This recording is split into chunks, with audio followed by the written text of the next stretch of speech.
66வது சங்கீதத்திலேருந்து இன்றைக்கி நாம் கொஞ்சம் கற்றுக்கொள்ளலாம். எடுத்துக்கொள்ளுங்க. நான் சொல்கிற வசனத்தை வாசிங்க. என் கூட சேர்ந்து அந்த வசனத்தை வாசிக்க உங்களை அன்பாக உற்சாகப்படுத்துகிறேன். 3வது வசனம் எல்லாரும் கவனிக்கணும். 66வது சங்கீதம் அதனுடைய 3வது வசனத்தை எல்லாரும் சேர்ந்து வாசிப்போம். தேவனை நோக்கி உமது கிரியைகளில் எவ்வளவு உமது மகத்துவமான வல்லமையின் நிமித்தம் உமது சத்துருக்கள் உமக்கு இச்சகம் பேசி அடங்குவார்கள். இங்கே சங்கீதக்காரன் ஒரு வார்த்தையை சொல்லுகிறார். உமது கிரியைகளில் எவ்வளவு பயங்கரமாக இருக்கிறீர். இன்றைக்கி நாம் இதைத்தான் இன்றைக்கி நான் பேச போகிறேன். ஆண்டவருடைய கிரியையை பற்றி பேச போகிறேன். தமிழ் வேதாகமும் சொல்லுது பயங்கரமாக இருக்கிறீர். அந்த வார்த்தையை வாசிக்கும் போதே கொஞ்சம் பயமாக தான் இருக்குது. என்ன, ஆண்டவர் தம்முடைய கிரியைகளில் பயங்கரமாக இருக்குது. ஆங்கில வேதாகமும் சொல்லுகிறது ஆசம் ஒர்க் ஆஃப் காட். ஆண்டவருடைய வேலைகள் ஆச்சரியமான வேலைகள், ஆச்சரியமான கிரியை செய்து கொண்டு இருக்கிறாராம். ஒரு ஆமென் சொல்லுங்களேன். நம்முடைய ஆண்டவர் கிரியை செய்கிறார். எத்தனை பேர் நம்புறீங்க? முதல்ல நம்ம ஆண்டவர் வேலை செய்கிறார் நம்புறீங்களா? நம்ம ஆண்டவர் சோம்பேறி கிடையாது. ஏன்னா இயேசு ஏதோ சோம்பேறியாய் உட்காரவில்லை. அவர் இன்றைக்கும் வேலை செய்து கொண்டிருக்கிறார், இனிமேலும் வேலை செய்வார். அவருடைய கிரியைகள் இன்றைக்கும் உயிரோடு கூட இருக்கிறது. ஆமென். இங்கே இந்த சங்கீதத்தில் நீங்கள் இன்றைக்கி வேதத்தை எங்கேயும் புரட்ட வேண்டாம். ஒரே சங்கீதத்திலேருந்து இன்றைக்கி நான் பேச போகிறேன்.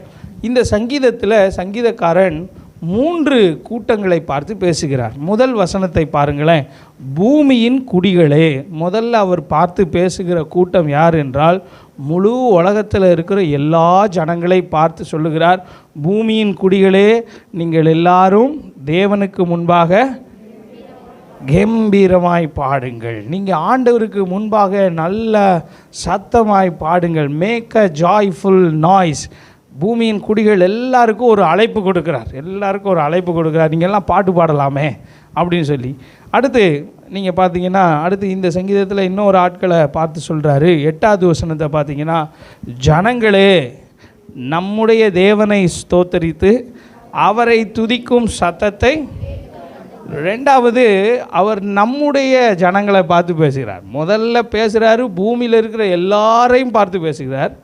பூமியில் இருக்க எல்லாரையும் பார்த்து சொல்கிறார், நீங்கள் எல்லாம் தேவனை கம்பீரமாய் பாடுங்கள், நல்ல பாடல் பாடுங்கள் அப்படின்னு சொல்கிறாரு. 2வது இந்த சங்கீதத்தில் இன்னொரு கூட்டத்துக்கு அழைப்பு கொடுக்கிறார். தேவனை அறிந்த ஜனங்களுக்கு. அந்த வசனம் என்ன சொல்ல தெரியுமா? நம்முடைய தேவனை. அப்படின்னா என்ன அர்த்தம்? தேவனை அறிந்த ஜனங்களுக்கு ஒரு அழைப்பு கொடுக்கிறார். என்ன அழைப்பு? நீங்கள் எல்லாரும் அவரை ஸ்தோத்தரித்து அவரை துதிக்கும் சத்தத்தை கேட்க பண்ணுங்கள். நீங்கள் கண்ணை மூடி அமைதியாக மௌனமாக உட்கார்ந்து தியானம் பண்ணாதீங்க. நீங்கள் அதுக்கு பதிலாக என்ன செய்யுங்க? வாயை திறந்து அவரை துதிக்கிற சத்தத்தை கேட்க பண்ணுங்கள். எத்தனை பேர் வீட்டில் நல்லா துதிக்கணும்னு? எல்லாருமே வீட்டில் நல்லா துதிக்கணும், வாய் திறந்து பேசணும். நீங்கள் பேசுகிற சத்தம் உங்களுக்கு கேட்கணும். அதுக்காக ரொம்ப சத்தமாக சில ஆட்கள் குதிக்கிற மாதிரி அந்த எமோஷ்னல் எலிவேஷன் அதெல்லாம் நம்ம சர்ச்சில் இருக்கக்கூடாது. எமோஷ்னல் எலிவேஷன், ஓகே, அதாவது உணர்ச்சி வசப்பட்டு துள்ளுவதெல்லாம் நம்ம வைத்திருக்கிறது இல்லை. சத்தமாக பாடுவோம். காது கேட்குற அளவுக்கு என்ன சத்தமோ அந்த சத்தம் பாடுங்கள். ஆமென் சொல்லுங்களேன். நம்ம ஆட்டம் பாட்டம் கொண்டாட்டம் அதெல்லாம் நம்ம விரும்புகிறதும் இல்லை, நம்புகிறதும் இல்லை. எமோஷ்னல் எலிவேஷனுக்கு இடம் கொடுக்கறது இல்லை. நம்ம என்ன செய்யணும்னா மெதுவாக ஆனால் அதே நேரத்தில் உங்கள் சத்தம் கேட்க பண்ணும்படிக்கு நீங்கள் பாடுங்கள். 3வது இந்த சங்கீதத்தில் அவர் யாரை கூப்பிடுகிறார் என்றால் 16வது வசனத்தை பாருங்களேன். தேவனுக்கு பயந்தவர்களே, நீங்கள் எல்லாரும் வந்து கேளுங்கள். 3வது கூட்டம், அவர் சொல்லுகிற 3வது கூட்டத்தை பாருங்களேன். தேவனுக்கு பயப்படுகிற கூட்டம். Those who are having fear of the Lord. யாருக்கெல்லாம் ஆண்டவரை குறித்த பயம் இருக்கிறதோ, மரியாதை இருக்கிறதோ, அன்பு இருக்கிறதோ, நீங்கள் எல்லாரும் வந்து கேளுங்கள். கடைசியில் அவர் என்ன சொல்கிறார்னா வந்து கேளுங்க அப்படின்ற வார்த்தையை சொல்லுகிறார். இன்றைக்கு இந்த சங்கீதத்திலேருந்து நான் என்ன பேச போகிறேன் அப்படின்னா 3வது வசனத்தை நல்லா கவனிங்க. தேவன் தமது கிரியைகளில் எவ்வளவு பயங்கரமான. இந்த வார்த்தையை யாரை பார்த்து சொல்கிறாரு இந்த சங்கீதக்காரன் அப்படின்னா ஜனங்களை பார்த்து சொல்லவில்லை. யாரை பார்த்து சொல்கிறாரு தெரியுமா? தேவனை நோக்கி. அந்த வசனம் எப்படி ஆரம்பிக்குது? தேவனை நோக்கி. சில நேரம் நீங்களும் நானும் யாரை பார்த்தும் பேசணும் தெரியுமா? கடவுளை பார்த்தும் பேசணும். தேவனை நோக்கி, தேவனே உமது கிரியைகளில் நீர் எவ்வளவு பயங்கரமாக பயங்கரன்ற வேடை விட்டுருவோம், என்ன அதுக்கு பதிலாக மாற்றிடும். எப்படி மாற்றிடும்? உம்முடைய கிரியைகளில் எவ்வளவு ஆச்சரியமாக இருக்கிறீர். உம்முடைய கிரியைகள் ஆச்சரியமானவைகள். நீங்கள் அவர் என்னெல்லாம் கிரியை செய்கிறார் அப்படின்னு இந்த சங்கீதத்திலேருந்து இன்றைக்கி சொல்ல போகிறேன். அந்த வசனத்தை ஃபுல்லாக வாசிச்சிங்கன்னா அடுத்த வார்த்தை சொல்லுது, உமது மகத்துவமான வல்லமையின் நிமித்தம் உமது சத்துருக்கள் உமக்கு என்ன செய்வார்கள்? இச்சகம் பேசி அடங்குவார்கள். சில நேரங்களில் கர்த்தர் தம்முடைய வல்லமையை வெளிப்படுத்துறதுனால சத்துருக்கள் இச்சகம் பேசி அடங்குவார்கள். இச்சகம் பேசி அடங்குவார்கள்னா அவருடைய வல்லமையை வெளிப்படுத்தி அவர்களை எல்லாம் சைலண்ட் ஆக்குவார். ராமேன் சொல்லுங்களேன். நம்முடைய ஆண்டவருக்கு முன்பாக எல்லாரும் சைலண்ட்டாக இருப்பார்கள். இன்றைக்கி நீங்கள் எப்படி அமைதியாக சைலண்ட்டாக உட்கார்ந்துருக்கிறீங்களோ அது மாதிரி எல்லாரும் அமைதியாய் உட்காரும் நாட்கள் ஒன்று வருகிறது. வேதம் சொல்லுகிறது, பிலிப்பியர் புஸ்தகத்தில் பவுல் சொல்கிறார், நீ யார் எடுக்க வேணாங்க, நீங்கள் பிலிப்பியர் புஸ்தகத்தில் நாவுகள் யாவும் அறிக்கை பண்ணும், முழங்கால்கள் யாவும் என்ன செய்யுமா? முடங்கும். வெளிப்படுத்தின விசேஷம் 1ஆம் அதிகாரத்தில் எழுதியிருக்கிறது, அவர் வருகிறார், அவரை குத்தினவர்கள் எல்லாருடைய கண்களும் அவரை காணும். அப்பொழுது அவர் வரும்போது எப்படி வருவார் என்றால், ராஜாதி ராஜாவாய் கர்த்தாதி கர்த்தாவாய் வருவார். சர்வ பூமியையும் ஆளுகை செய்கிறவராய் அவர் வரும்போது எல்லா ராஜாக்களும் அடங்கி அமைதியாகி உட்கார்ந்திருப்பார்கள். அதைத்தான் இந்த சங்கீதக்காரன் சொல்கிறான், ஆண்டவரே நீர் உமது வல்லமையினாலே எல்லாரையும் சைலண்ட் பண்ணுகிறவர். ராமன் சொல்லுங்களேன். நம்முடைய ஆண்டவருடைய கிரியைகள் எப்படிப்பட்டவைகள் என்றால் அது ஆச்சரியமானவை ஒரு பக்கம், இன்னொரு பக்கம் சில பேரை அமைதியாக்கும் கிரியைகள். உங்களுக்கோ அது ஆச்சரியமாக இருக்கும், நம்மை பகைக்கிற பகைவர்களுக்கோ அது எப்படி இருக்கும்? அது அமைதியாக்கும் கிரியையாக இருக்கும். சரி, 5வது வசனத்தை பாருங்களேன். தேவனுடைய செய்கைகளை வந்து பாருங்கள், அவர் மனுபுத்திரரிடத்தில் நடப்பிக்கும் கிரியைகளிலே அவர் எப்படிப்பட்டவரா? பயங்கரமானவர். அவர் பயங்கரமானவர் அப்படின்னு மறுபடியும் சொல்கிறார். அவர் கிரியை செய்கிறார் என்று சொல்லி இந்த சங்கீதத்தில் திரும்ப திரும்ப வருகிறது. தேவன் செய்யும் 3 கிரியைகளை அல்லது தேவன் செய்த 3 கிரியைகளை இன்றைக்கி நாம் கவனிக்கலாம். கவனிங்க. நீங்கள் வீட்டில் போய் உங்கள் ஆண்டவரை பார்த்து நீங்கள் பேசணும், ஆண்டவரே உம்முடைய கிரியைகளில் எவ்வளவு ஆச்சரியமானவர். யாருக்காயிலும் ஆண்டவர் கிரியை செய்யலைன்னு இருக்குதா? உங்கள் வாழ்க்கையில் ஆண்டவர் எனக்கு இது கிரியவே செய்யலை, அவர் வாட்டுக்கு இருக்கார், நான் வாட்டுக்கு இருக்கேன் அப்படி இருக்கீங்களா? இல்லை, எல்லாருக்கும் ஆண்டவர் கிரியை செய்திருக்கிறார். எல்லாருடைய வாழ்க்கையிலும் தேவன் தம்முடைய கரத்தை வைத்து ஏதோ ஒரு வேலையை செய்திருக்கிறார். அப்படி வேலை செஞ்சதுனால தான் இங்கே நம்ம உட்கார்ந்துருக்கிறோம். ஆமாம், இங்கே உட்கார்ந்துருக்கிறதுக்கு ஒரு அர்த்தம் இருக்கிறது. நாம் ஒன்றும் ஞாயிற்றுக்கிழமை போய் என்டர்டெயின்மெண்ட் பண்ணுறதுக்காக வரவில்லை. சில சபைகளில் என்டர்டெயின்மெண்ட் பண்ணுகிறார்கள், அதெல்லாம் அவங்களை பொறுத்தது. ஆனால் நாம் எதுக்கு வந்திருக்கிறோம் என்றால், என் வாழ்க்கையிலே கர்த்தர் கிரியை செய்திருக்கிறார், அதற்கு நன்றி சொல்ல வந்திருக்கிறேன். ஆமான்னு சொல்லுங்களேன். அடுத்து என்னெல்லாம் கிரியை செய்திருக்கிறார்? முதல் கிரியை பாருங்களேன். 6வது வசனத்தில் எழுதியிருக்கிறது, கடலை உலர்ந்த தரையாக மாற்றினார். காரியம் போதும், ஆண்டவர் செய்த கிரியை கவனிங்களேன். உங்களுக்கு ஆச்சரியமாக இருக்கும், சத்துருவுக்கோ அமைதியாக இருக்கும். கவனிங்க, நீங்கள் வாயை திறந்து கர்த்தரை துதிப்பீங்க, ஆண்டவரே நீர் கிரியை செய்ததற்காக நன்றி என்று. ஆனால் சத்துருவோ வாயை மூடிக்கிட்டு இச்சகம் பேசி அடங்குவார்கள். ராமன் சொல்லுங்களேன். இப்படி நடக்கணும்னு விரும்புகிறீங்களா? நான் விரும்புகிறேன். என் வாழ்க்கையில் ஆண்டவரே எதிராகி வருகிற எல்லா சூழ்நிலைகளும் சைலண்ட் ஆகணும், நானோ வாயை திறந்து கர்த்தரை துதிக்கணும். ஏன்னா அவங்க இந்த ஆண்டவர் செய்த கிரியை கடலை உலர்ந்த தரையாக என்ன செய்தாராம்? மாற்றினார். ஆண்டவர் செய்த கிரியை சொல்கிறேன் கவனிங்களேன். அவர் மாற்றுகிற ஆண்டவர். எதை மாற்றுகிறார்? கடலையே உலர்ந்த தரையாக மாற்றுகிறார், இருளை வெளிச்சமாக மாற்றுகிறார். தானியேல் புஸ்தகம் 3ஆம் அதிகாரத்தில் எழுதியிருக்கிறது, அவர் காலங்களையும் நேரங்களையும் சமயங்களையும் மாற்றுகிறவர், ராஜாக்களை தள்ளி ராஜாக்களை ஏற்படுத்துகிறவர், மாற்றுகிறவர் நம்முடைய ஆண்டவர். ஆனால் அவரோ மாறாதவர். நீரோ மாறாதவராக இருக்கிறீர். மாறாத தேவன் நம்முடைய ஆண்டவர். உலகத்தில் அதனால தான் சொல்லுவாங்க மாற்றம் ஒன்றே. அதெல்லாம் நல்லா தெரியுது. என்ன? இயேசு மாறாதவர். இயேசு மாறாதவர், ஆனால் எல்லாவற்றையும் மாற்றுகிறாராம். என்ன மாற்றுகிறார்? கடலாக இருந்த இடத்தை உலர்ந்த தரையாய் மாற்றினார். நீங்கள் எடுத்துக்கோங்க, யாத்திராகம புஸ்தகம் 14வது அதிகாரத்தில் ஆண்டவர் எப்படி மாற்றினாராம்? யாத்திராகமம் 14ஆம் அதிகாரம் 21வது வசனத்தை பாருங்களேன். இஸ்ரவேல் ஜனங்களுக்கு முன்னாடி செங்கடல் வந்து நிற்கிறது. வாசிங்க. மோசே தன் கையை சமுத்திரத்தின் மேல் நீட்டினான். அப்பொழுது கர்த்தர்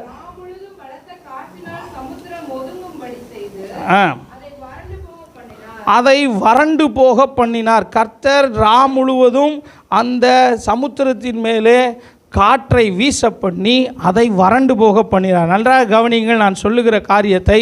கர்த்தர் செய்கிற கிரியை என்ன என்றால், இஸ்ரவேல் ஜனங்களுக்கு முன்பாக செங்கடல் இருக்கிறது, பின்னாடியோ பார்வோனின் சேனை துரத்தி வருகிறது. துரத்தி வரும்போது அவங்க எப்படி சொல்லி துரத்தி வருகிறார்கள் தெரியுமா?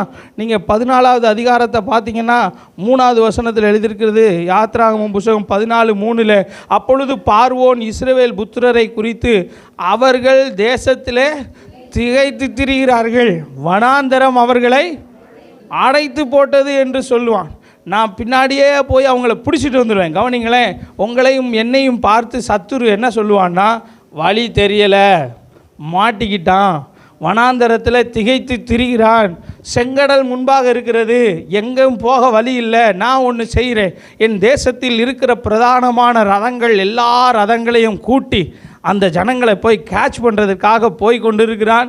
போயிட்டான், நெருங்கி விட்டான். வசனம் சொல்லுகிறது, அவர்களுக்கும் இஸ்ரவேலர்களுக்கும் எகிப்தின் சேனைக்கும் நடுவாக மேகஸ்தம்பம் வந்து நின்று தடுத்துக்கிட்டு இருக்கிறது. இப்பொழுது மோசேக்கு என்ன செய்யணும்னு தெரியல. கூட இருக்க ஜனங்கள்லாம் இருக்காங்களே, அவங்களாம் எப்படி போட்டவங்கன்னா விசுவாச வீரர்கள், நம்மளை மாதிரியே விசுவாச வீரர்கள். என்ன, மோசே எங்களுக்கு அங்கே கல்லறை தோட்டம் இல்லைன்னா இங்கே கொண்டு வந்தீர், எகிப்தில் எங்களுக்கு எவ்வளோ கல்லறை தோட்டம் இருந்துச்சு தெரியுமா, வனாந்தரத்தில் எங்களை சாக பண்ணுறதுக்கா இங்கே கொண்டு வந்தீர், கல்லை எடுத்துட்டாங்க. மோசேக்கோ என்ன செய்யணும்னு தெரியல. ஆண்டவரே, உமக்கு கரெக்டாக வழி தெரியுமா, கரெக்டாக எங்களை கூட்டு போயிடுவீரா அப்படின்ற கேள்வியோடு கவலையோடு போய் நிற்கிறான். ஆண்டவர் சொல்கிறாரு, மோசே நீ ஏற்கனவே ஒன்று பயன்படுத்தினாயே, பயன்படுத்தி இப்போ அதை ஓரமாக வச்சுருக்கிற. என்னது? கோல். ஏன்னா ஏற்கனவே நீ பயன்படுத்தின உன்னுடைய ஆவிக்குரிய காரியங்கள், ஏற்கனவே ஜெபம் பண்ண, ஏற்கனவே வேதம் வாசித்த, ஏற்கனவே உபவாசம் பண்ணின, அதையெல்லாம் இப்போ ஓரமாக வச்சுட்ட. அதை எடுத்து இந்த சமுத்திரத்தை பிளந்து விடு. என்னை நோக்கி நீ முறையிடுகிறது என்ன? 15வது வசனத்தை பார்த்தீங்கன்னா, அப்பொழுது கர்த்தர் மோசேயை நோக்கி, நீ என்னிடத்தில் முறையிடுகிறது என்ன? புறப்பட்டு போங்கள் என்று இஸ்ரவேல் புத்திரருக்கு. கடல் முன்னாடி இருக்குங்க, பின்னாடி சேனை வந்துருச்சு, வனாந்தரம் 2 பக்கமும் மலைகளால் அடைக்கப்பட்டாங்க. இப்போ ஆண்டவர் சொல்கிறார், முன்னாடி போங்க. எங்கே சாக சொல்கிறாரா அவர்? ஏதாச்சும் பார்த்து கடலில் விழுந்து சாக சொல்கிறாரா? நாங்களும் எங்கள் பிள்ளைகளும். ஆண்டவர் சொல்கிறாரு, நீ கடலில் ஓங்கி உன் கோலினாலே அடி. ஆண்டவர் என்ன செய்கிறாராம்? வசனம் சொல்லுகிறது, முழுவதும் அதன் மேலே காற்றை வீச பண்ணினார். பல ஆண்டுகளாய் கடலாய் இருந்த இடம் வெட்டாந்தரையாய் மாற்றினது. ஒரு ஆமேன் சொல்லுங்களேன். ஒரு நல்ல ரோடு போட்ட மாதிரி. இன்றைக்கி நீங்கள் வரும்போது இங்கே சேரும் சகதியுமாக இருந்திருக்கும், இதை கிராஸ் பண்ணும்போதெல்லாம் சேரும் சகதியுமாக இருக்கும். இது ஒரு சில சின்ன தண்ணி, இந்த தண்ணி போகிறதுக்கே இவ்வளோ சகதி இருக்குது. ஆனால் வசனம் சொல்லுது, அது சமுத்திரம். சமுத்திரத்தை கர்த்தர் பிளந்து போக பண்ணி உலர்ந்த தரையாக மாற்றினார். ஒரு ஆமேன் சொல்லுங்களேன். ஒரே இரவில் மாற்றினார். ஆண்டவர் செய்கிற முதல் கிரியை என்ன கிரியை? ஆச்சரியமான கிரியை, மாற்றுகிற கிரியை. அதுவும் எப்போ மாற்றுறார் தெரியுமா? ரொம்ப நாள் எடுத்து மாற்றவில்லை, ஒரே இரவிலே, ஒரே ராத்திரியிலே மாற்றுகிறார். உங்கள் சூழ்நிலைகள் எவ்வளவு பெரியதாக இருந்தாலும் அதை ஒரே இரவிலே மாற்ற ஆண்டவரால் முடியும். ஒரு ஆமேன் சொல்லுங்களேன். நம்முடைய ஆண்டவரை பார்த்து நீங்கள் வீட்டில் போய் சொல்லுங்கள், ஆண்டவரே, கடந்த நாட்களில் எங்களுக்கு செய்த உம்முடைய கிரியைக்காக நன்றி. திராட்சரசம் குறைவுபட்டது அந்த வீட்டில், திராட்சரசம் இல்லை. இயேசுகிட்ட போய் சொல்கிறாங்க, ஆண்டவர் சொல்கிறார், ஒரே செகண்டில் தண்ணீரை திராட்சரசமாக மாற்றினார். ஏன் ஆண்டவர் இதை செய்கிறார் தெரியுமா? நாம் துதிக்கவும் சத்துரு அடங்கி போகவும் ஆண்டவர் செய்கிறார். ஆமென் சொல்லுங்களேன். உங்களுக்கு மட்டும் செஞ்சுட்டு போகிறது கிடையாது. ஏன் ஆண்டவர் செங்கடலுக்கு நேரம் நடத்தினார்? கவனிங்க. எதற்காக கர்த்தர் செங்கடலுக்கு நேரம் நடத்தினார்? கர்த்தருக்கு வழி தெரியாதா? கானான் தேசத்துக்கு போகிறதுக்கு வழி தெரியாதா? தெரியும். இவங்க சுற்றி போனாங்கன்னா, சுற்றி போய் ஒருவேளை கானான் தேசத்தில் இருந்தாங்கன்னா பின்னாடியே எகிப்தின் ராஜா வருவான். எகிப்தின் கட்டமைப்புகள் வரும், எகிப்தின் அதிகாரங்கள் வந்து இவங்களெல்லாம் கேப்சர் பண்ணிவிட்டு திரும்ப சிறையிருப்புக்கு போயிடும். ஆண்டவர் சொன்னார், நான் ஏன் தெரியுமா உன்னை செங்கடலுக்கு நேராக அனுப்புகிறேன், இன்று காணும் எகிப்தியரை இனிமே நீ என்னைக்குமே காண மாட்டாய், நீயோ கர்த்தரை துதிப்பாய், அவர்களோ இச்சகம் பேசி அடங்குவார்கள். செங்கடலுக்கு வழி திறந்தது, இவர்கள் எல்லாரும் போய் கொண்டிருக்கிறார்கள், பார்வோனும் அவன் சேனையும் பார்க்கிறான், நாமளும் போவோம். அவங்களோ நடந்து போகிறார்கள். கவனிங்க, இதுதான் வித்தியாசம். அவங்களோ இஸ்ரவேலர்களோ தேவ பிள்ளைகளோ நடந்து போகிறார்கள், இவனோ ரதத்திலே வேகமாய் வருகிறான். வேகமான காரில் வந்து உங்களை பிடிக்கிறதுக்கு, நடந்து போகிற ஆட்களை பிடிக்கிறதுக்கு. சில நேரங்களில் அதிகாரம் உள்ளவர்கள், பணபலம் படைத்தவர்கள், அதிகார வர்க்கத்தினர் நம்மை அழிக்கவும் நம்மை பிடிக்கவும் பின்பாகவே ஓடி வரும்போது வசனம் சொல்லுது, ஆண்டவர் இச்சகம் பேசி அடங்க பண்ணுவார். ஒரு ஆமென் சொல்லுங்களேன். இவங்க கிராஸ் பண்ணி முடிச்சிட்டாங்க. 2 பக்கமும் மதில் போல நிற்கிற தண்ணீர் உடைந்து அவர்களை கொன்று விடுகிறது. வசனம் சொல்லுது, மறுநாள் காலையிலே அவர்கள் பார்க்கிறார்கள், செத்த பிரேதங்களாய் கிடக்கிறார்கள். ஒரு ஆமென் சொல்லுங்களேன். ஆண்டவருடைய கிரியை எப்பவுமே எப்படி இருக்கும் தெரியுமா?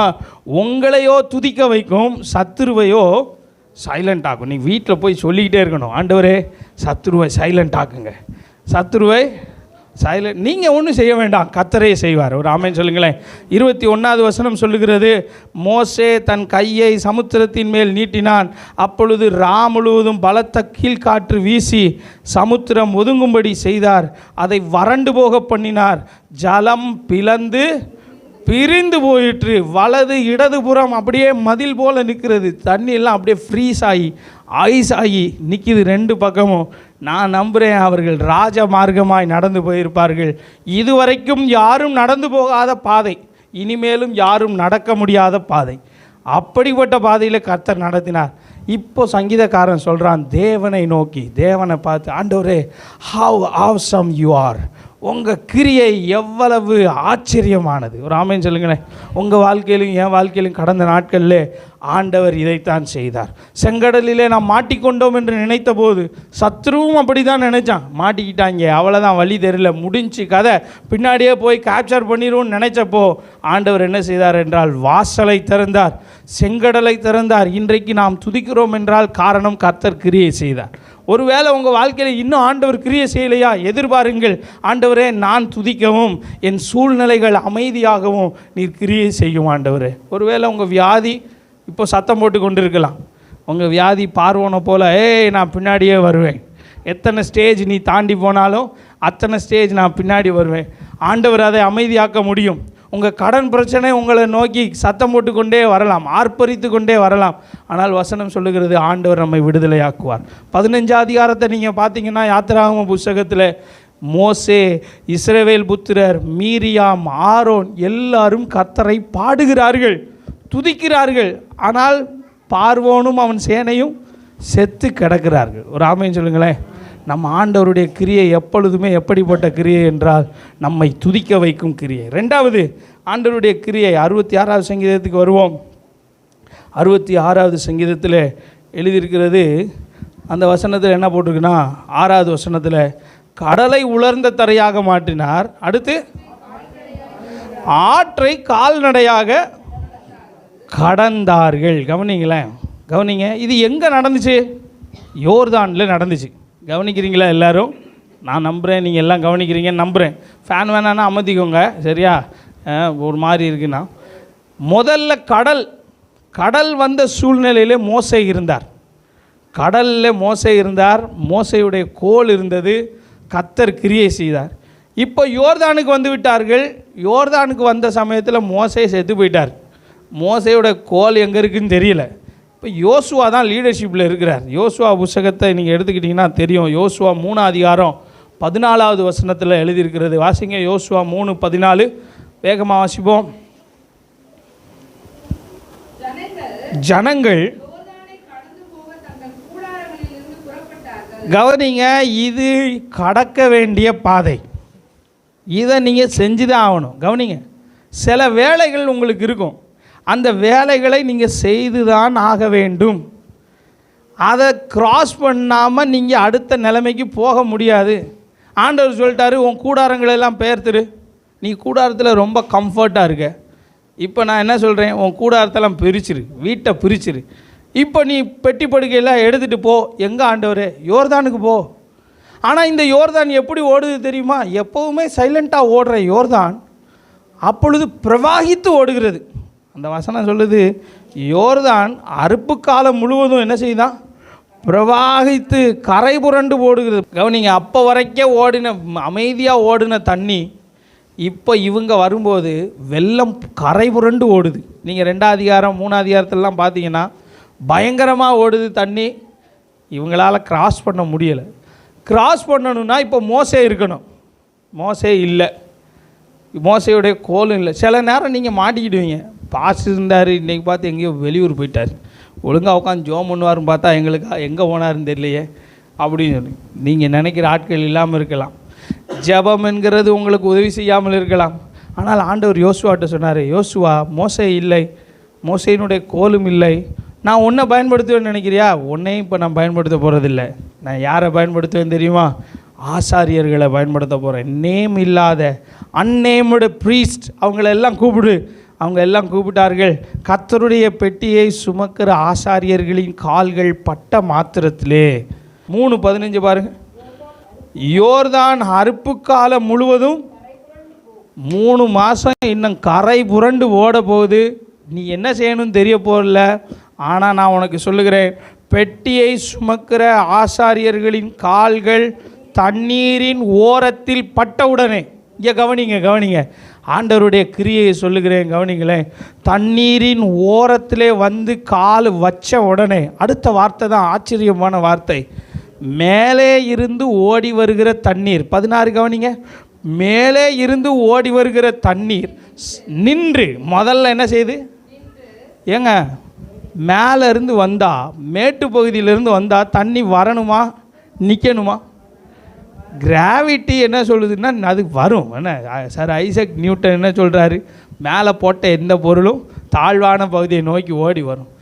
மேலேருந்து வந்த தண்ணி அப்படியே நிற்கிதான். மேலே நின்று சார்தானுக்கு அடுத்த ஆதாம் ஊர் வரைக்கும் மேலே போய் அங்கே குவிஞ்சு நிற்கிது. இது தண்ணி சாதாரண தண்ணி இல்லை, கரை புரண்டு ஓடுகிற தண்ணி அப்படியே மேலே நிற்கிறது. அடுத்து கீழே இருக்கிற தண்ணி என்ன செய்யுதுன்னா, அந்த வசனம் சொல்லுது, பிரிந்து ஓடிட்டு. கவனிங்க, கர்த்தருடைய கிரியை. மேலே இருந்து வருகிற தண்ணி ஒரு பக்கம் நிற்கிது, கீழே ஓடிக்கிட்டு இருக்கிற தண்ணி பிரிந்து ஓடி போயிட்டு ஜனங்கள் அதை கடந்து போனார்கள். ஒரு ஆமேன் சொல்லுங்களேன். 2வது, கர்த்தருடைய கிரியை என்ன கிரியை என்றால், நீ யோசித்து பார்க்க முடியாத கிரியை. ஆண்டவரே, இது எப்படி ஆண்டவரே நடக்கும்? We cannot describe our God's work. நாம் நம்முடைய வாயின் வார்த்தைகளால் டிஸ்கிரைப் பண்ண முடியாது, வர்ணிக்க முடியாத கிரியை செய்கிறார். ராமன் சொல்லுங்களேன். அதனால தான் பவுல் அடிகளார் சொல்கிறார், 1 கொரிந்தியர் 15 கடைசியில் 13 கடைசியில் நினைக்கிறேன், சொல்லி முடியாத ஈவுக்காக ஸ்தோத்திரம். தேவன் அருளிய சொல்லியே முடிக்க முடியாது. இதை எப்படி நீங்கள் சொல்லுவீங்க? மேலேருந்து தண்ணி வந்துச்சுங்க, அந்த தண்ணீர் அப்படியே நின்றுச்சு. ஏய், யாருக்கிட்ட காதில் கதை சுற்றுற, பூ சுற்றுற? உண்மையிலே அப்படி தான் நடந்தது நம்ம வாழ்க்கையிலையும். வாயினால் சொல்ல முடியாத சூழ்நிலை, தலைவர்கள் இல்லை, வழிகாட்டி இல்லை, யாரும் இல்லை. ஆனால் கர்த்தர் நம்முடைய வாழ்க்கையில் கிரியை செய்தார். கடலாக இருந்தாலும் சரி, ஆறாக இருந்தாலும் சரி, தேவனுடைய கிரியை நம்மை துதிக்க வைக்கும். ஆமென். நம்முடைய வாயை திறந்து துதிக்க வைக்கும். நீங்கள் மார்த்தா மரியாள்கிட்ட போய் கேட்டிங்கன்னா சொல்லுவா. மார்த்தாலும் மரியாளும் சொல்கிறாங்க, ஆண்டவரே, நீர் இங்கே இருந்திருந்தீரானால் என் சகோதரன் மரித்திருக்க மாட்டான். கரெக்டான நேரத்தில் எங்கே போனீங்க? எங்கள் வீட்டுக்கு அடிக்கடி டீ குடிக்க வருவீங்களே, எங்கே போனீங்க? இப்போ வரவே இல்லை. சரி வாங்கன்னு கூப்பிட்டு விட்டா வேகமாக வராமல் 2 நாள் கழித்து போவோம். 2 கிலோமீட்டர் அப்படின்னு உட்காந்துட்டார். இன்னும் கொஞ்சம் நேரம் வெயிட் பண்ணு. 4 நாள் கழித்து போனால் ஆண்டவர் கல்லறைக்கு போகிறார்.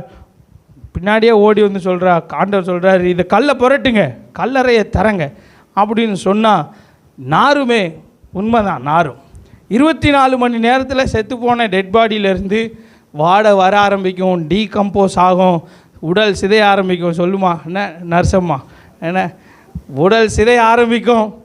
இதெல்லாம் நடக்க தான் செய்யும். நாருமே, ஆண்டவரே ப்ளீஸ் ஆண்டவரே இந்த ஃபைலை மட்டும் திறக்காதீங்க. நம்ம நிறைய நேரம் சொல்லுவோம்ல, ஆண்டவரே எதனாலும் நீங்கள் என்கிட்ட பேசுங்க, இதை மட்டும் என்கிட்ட சொல்லாதீங்க. இதை திறந்தால் நாரும். எஸ் நாரும், அஃப்கோர்ஸ் நாரும்.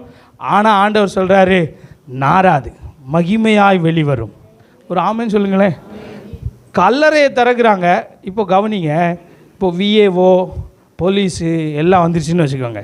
செத்து போன கல்லறைக்குள்ளே இருக்கிற ஒரு ஆள் சந்தேக மரணம் அப்படின்னு வச்சுக்கோங்களேன். வேகமாக போலீஸ் வரும். நம்ம ஊரில் இருக்கிற விஏஓ சொல்லுப்பா, ஏப்பா கலெக்டர் ஆஃபீஸில் வேலை பார்க்குறாரு, எல்லாம் வேகமாக வருவாங்க. அஃபீஷியல்ஸ் எல்லாம் வேகமாக வந்து என்ன செய்வாங்க, சுற்றி நிற்பாங்க. கல்லறையை திறக்கும்போது ஊரே திரண்டு வந்து நிற்கி எல்லோரும் எங்கே பார்ப்பாங்க? கல்லறையை திறக்கும்போது எங்கே பார்ப்பாங்க? கீழே பார்ப்பாங்களா, மேலே பார்ப்பாங்களா? சொல்லுங்கள், எங்கே எப்படி இருக்குது அதை பார்க்கணும். கீழே பார்ப்பாங்க. ஆனால் வசனம் கல்லறையை வளர்ந்த உடனே இயேசு அண்ணாந்து பார்த்து, நம்மெல்லாம் கீழே பார்க்குற ஆள், இயேசு அண்ணாந்து பார்த்து வானத்தை நோக்கி, பிதாவே நீர் எனக்கு செவி கொடுத்தபடினாலே ஸ்தோத்திரம் அப்படின்னு சொல்கிறாரு. லாசருவே வெளியே வா. உள்ளேருந்து வெளியே வருகிறான். ஒரு ஆமென் சொல்லுங்களேன். அதுக்கப்புறம் பல நாட்கள் இயேசுவோடு கூட இருந்தான். இயேசு போகிற இடத்துக்கெல்லாம் அவனும் போனான். இயேசுவோடு கூட சேர்ந்து சாப்பாடு சாப்பிட்டான். அவனை பார்க்குறதுக்கே ஒரு கூட்டம் வந்துச்சான். நம்முடைய ஆண்டவர், கிரியை செய்கிற ஆண்டவர் எப்படிப்பட்ட கிரியை செய்கிறார் என்றால், நம்மை ஆச்சரியப்படும் வைக்கும் கிரியை செய்கிறார். இரண்டாவது, வாயினால் வர்ணிக்க முடியாத கிரியை. கடல் எப்படிப்பா பிரிஞ்சிச்சு எங்களுக்கு தெரியாது. எப்படிப்பா மேலேருந்து தண்ணி வந்தது உங்களை அழிக்காமல் போச்சு எங்களுக்கு தெரியாது. எங்கள் தேவன் எங்களுக்காக அற்புதங்களை செய்தார். ஒரு ஆமென் சொல்லுங்களேன். மூணாவது, கர்த்தர் செய்த கிரியை. இப்போ 66 சங்கீதம், இதை மட்டும் நான் சொல்லி முடிக்கிற ஒரு 5 நிமிஷம் ஆனாலும். 66வது சங்கீதத்தில் நான் சொல்கிற வசனத்தை வாசிங்களேன். ஆண்டவருடைய கிரியை எப்படிப்பட்ட கிரியை என்று சொல்லுகிறேன். 10, 11, 12 வசனங்களை நான் வாசிக்கிறேன். தேவனே எங்களை சோதித்தீர், வெள்ளியை புடமிடுகிறது போல புடமிட்டீர். எங்களை வலையில் அகப்படுத்தி எங்கள் இடுப்புகளின் மேல் வருத்தமான பாரத்தை ஏற்றினீர். மனுஷரை எங்கள் தலையின் மேல் ஏறிப்போக பண்ணினீர். தீயையும் தண்ணீரையும் கடந்து வந்தோம், செழிப்பான இடத்திலே எங்களை.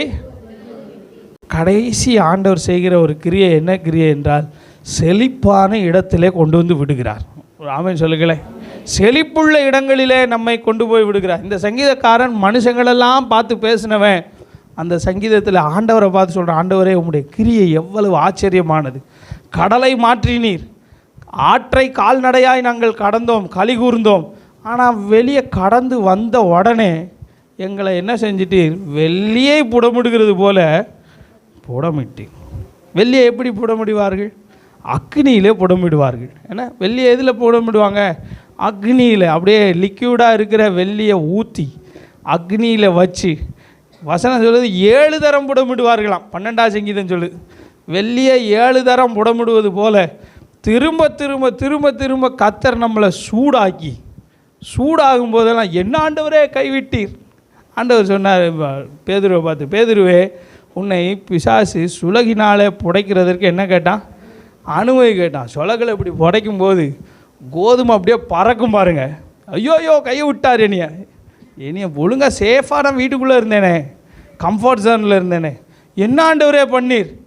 நான் என்ன செய்கிறேன்? உன்னை சோதிக்கிறேன், உன்னை புடமிடுகிறேன், ஃபைனாக மாற்றுகிறேன், உன்னை ஆசீர்வதிக்க விரும்புகிறேன். அடுத்து அந்த வசனத்தை பாருங்களேன். 11ஆம் வசனத்தில் எங்களை வாசிங்க, வலையில் அகப்படுத்தி, ஆண்டவரே எங்கள் காலெல்லாம் ஏன் ஆண்டவரே சிக்க விட்டீர். கவனிங்க, வனாந்தரத்தில் வருகிறார்கள். கடலை கடந்து முடித்த உடனே அப்பாடா கடலை கடந்தாச்சு, பெரிய விஷயம் நடந்துருச்சு, நம்ம ஊருக்கு போயிடலாம், 40 நாளில் போயிடலாம் அப்படி சொல்லி வனாந்தரத்தில் வந்தால் பாதை தெரியல. கவனிங்க, பாதை தெரியல. பாலைவனம் போயிருந்தீங்கன்னா தெரியும். ராஜஸ்தான் அந்த சைடு தம்பி சாத்ராக்கு போயிருக்கான், நானும் போயிருக்கேன். ராஜஸ்தானில் பாலைவனம் சைடு நீங்கள் போனீங்கன்னா பாதை தெரியாது, காலடி தடம் தெரியுது. கவனிங்களேன், கற்பனையாக சொல்லுகிறேன், காலடி தடம் தெரியுது. இந்த வழியிலே போனால் ஊருக்கு போயிடலாம் அப்படின்னு நினச்சா கொஞ்ச நேரத்தில் புழுதி புயல் வந்து காலடியெல்லாம் மறைத்து விடுகிறது. ஆண்டவரே எங்கிட்டு போகணும், இங்கிட்டு போகணுமா, இங்கிட்டு போகணுமா, இங்கிட்டு போகணுமா, வனாந்தரத்தை வழி தெரியலை. சில நேரம் நம்ம வாழ்க்கையிலே அப்படி தான் இருந்துச்சு. இந்த பிரச்சனையை சால்வ் பண்ணிட்டேன்னா பாஸ்டர் நான் நல்லா ஆயிடுவேன், என் ஃபேமிலி நல்லாயிரும், ஆனால் பிரச்சனை சரியாகாது. மூக்கு இருக்க வரைக்கும் சளி இருக்கும், மூக்கு இருக்க வரைக்கும் சளி இருக்கும். ஆண்டவர் வருத்தமான பாரங்களை இடுப்பிலே ஏற்றினார். சில நேரங்களிலே உங்களையும் என்னையும் சோதித்தார். கவனிங்களேன், தேவனுடைய ராஜ்யத்துக்கு போகிற பாதையை பற்றி இயேசு சொன்னார். வழி எப்படிப்பட்டது? இடுக்கமானது, நெருக்கமானது. கேட்டுக்கு போகிற வாசல் எப்படிப்பட்ட வாசல்? விசாலம், ப்ராட்வே. என்ன ப்ராட்வே? ஃப்ராட்வே ஆல்சோ. ஏன்னா ப்ராட்வே, வேகமாக போகலாம். மும்பை போனீங்கன்னா தெரியும், அங்கே ஒரு சூப்பர் ஹைவே இருக்குது. அங்கே டூ வீலர்ஸ்க்கெலாம் அனுமதி கிடையாது. பெரிய வண்டி மட்டும்தான், கார் மட்டும்தான் போகணும். ஆனால் குறைஞ்சது 100 தான் போகணும்.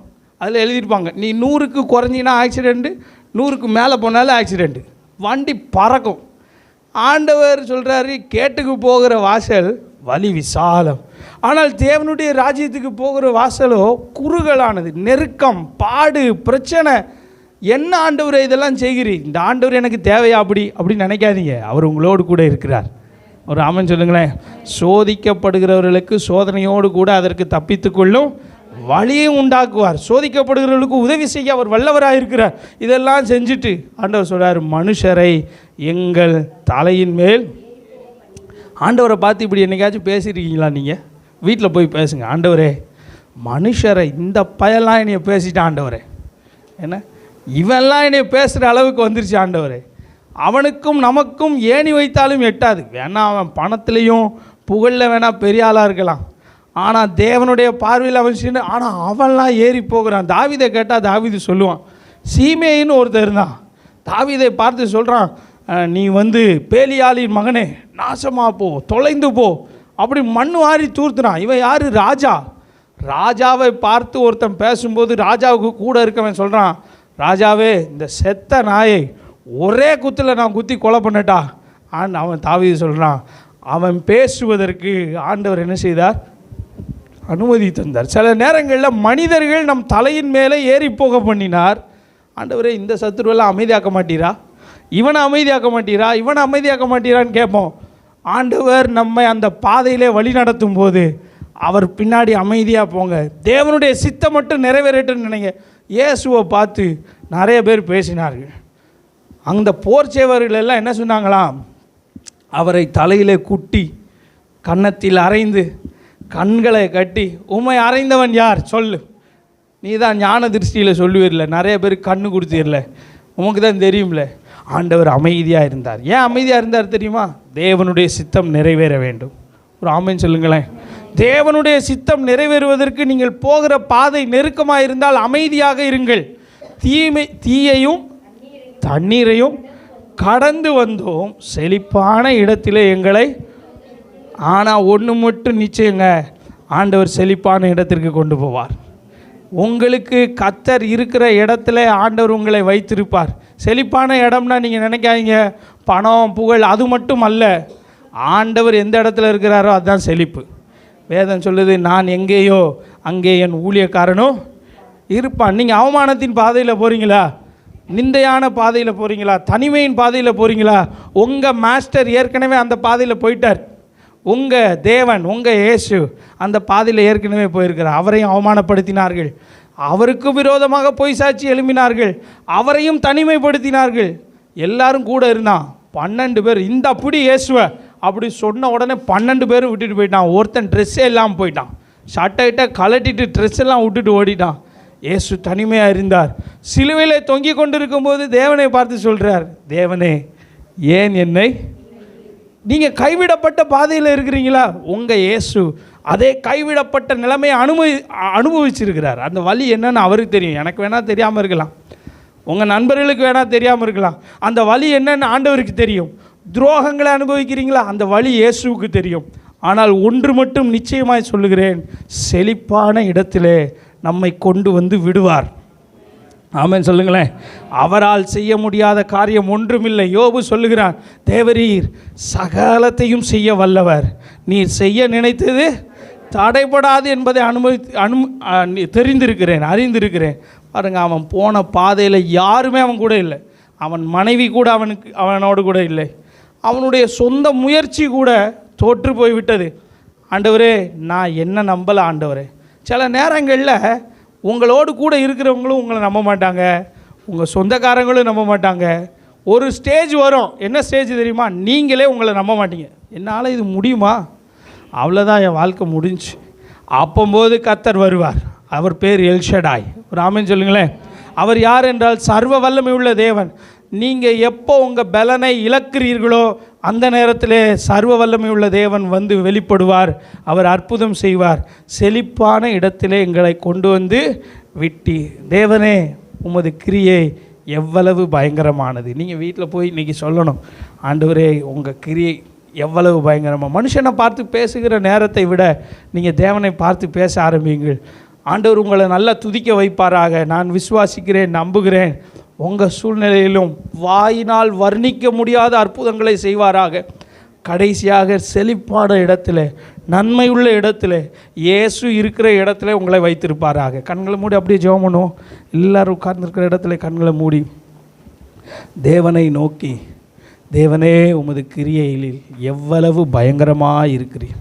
அந்த வார்த்தையை சொல்லுவோம். ஆண்டவரே, எங்களுக்கு முன்பாக கடல் இருந்தது, எங்களுக்கு முன்பாக யோர்தான் இருந்தது. ஆண்டவரே, நீர் எங்களை நடக்க பண்ணுவீராக, கடலை உலர்ந்த தரையாக மாற்றுவீராக. ஆண்டவரே, நீர் மாற்றம் தருகிற தேவன். எங்களையோ துதிக்க பண்ணும், எங்கள் எதிரான சூழ்நிலையோ கர்த்தர் நீர் அமைதியாக்கும். இந்த வாரத்தில் ஆண்டவர் உங்களுக்கு எந்த சூழ்நிலை அமைதியாக்கணும்னு நீங்கள் விரும்புகிறீங்க, அது ஆண்டவர்கிட்ட சொல்லுங்கள் மனதில். ஆண்டவரே, இந்த வியாதி அமைதியானால் நல்லாயிருக்கும், இந்த கடன் பிரச்சனை அமைதியானால் நல்லாயிருக்கும், இந்த போராட்டம் அமைதியானால் நல்லாயிருக்கும். ஆண்டவரே, நாங்கள் ஒப்பு கொடுத்து ஜெபம் பண்ணுகிறோம். ஏன் எங்களுக்கு செங்கடல் என்று கேள்வி கேட்க மாட்டோம். எங்களுக்கு நீர் வழியை திறப்பீர் ஆண்டவரே. நீர் எப்படியும் வழியை திறக்க வல்லமை உள்ளவர். ஸ்தோத்திர ஆண்டவரே. எங்களை கலிகூற பண்ணும் ஆண்டவரே. கடலை கடந்த நாங்கள் ஆற்றையும் கடக்க எங்களுக்கு கிருபை தாரும் ஆண்டவரே. வர்ணிக்க முடியாத காரியங்களை எங்கள் வாயினால் சொல்லத்தக்கதாய், நினைத்து நினைத்து நாங்கள் உம்மை துதிக்கத்தக்கதாய் கர்த்தர் எங்களுக்கு கிருபை தருவீராக. நீர் எங்களுக்கு அனுமதிக்கிற பாதைகள் எல்லாம் நன்மைக்கு என்று நாங்கள் அறிக்கை பண்ணுகிறோம் ஆண்டவரே. இயேசுவே, நிந்தைகள், அவமானங்கள், ஆண்டவரே, போராட்டங்கள், கைவிடப்படுகிற சூழ்நிலை, ஆண்டவரே, யாரும் இல்லை என்கிற ஏக்கம், எங்களுக்கு உதவி செய்ய உதவிக்கரம் இல்லையே என்கிற ஏக்கத்தோடு கூட யாராகிலும் இந்த கால வேளையில் வந்திருந்தால் கர்த்தரே செழிப்பான இடத்துல கொண்டு வந்து விடுவீராக. வலதுகரம் உயர்த்தி ஜெபம் பண்ணுங்க. ஆண்டவரே, எங்களை செழிப்பான இடத்துல கொண்டு வந்து விடுவீராக. இயேசு இருக்கிற இடத்துல, இயேசு இருக்கிற இடம் தான் செழிப்பு. ஒரு ஆட்டுக்கு எது தெரியுமா செழிப்பு? மேய்ப்பன் இருக்கிற இடம் தான் செழிப்பு. பசும்புல் அல்ல செழிப்பு, மேய்ப்பன் இருக்கிற இடமே செழிப்பு. ஆண்டவரே, நீர் எங்களை உம்முடைய ஸ்தானத்தில், உம்முடைய சமூகத்தில் எங்களை கலிகூற பண்ணும், அக்களிக்க பண்ணும் ஆண்டவரே. இந்த ஆராதனைக்கு வந்திருக்கிற ஒவ்வொருவரையும் ஆசீர்வதியும், கனப்படுத்தும். இயேசு கிறிஸ்துவின் நாமத்தில் ஜெபிக்கிறோம் நல்ல பிதாவே, ஆமென். என் ஆத்துமாவே என் முழுவலமே பரிசுத்த நாமத்தை ஸ்தோத்திரி. என் ஆத்மாவே கர்த்தரை ஸ்தோத்திரி. கர்த்தர் செய்த சகல உபகாரங்களையும் மறவாதே, ஆமென். நம்முடைய கர்த்தராகிய இயேசு கிறிஸ்துவினுடைய கிருபையும் பிதாவாகிய தேவனுடைய அன்பும் பரிசுத்த ஆவியானவருடைய அந்யோன்யம், ஐக்கியம், சமாதானம் நம் அனைவரோடும் கூட சதா காலமும் இருப்பதாக, ஆமென்.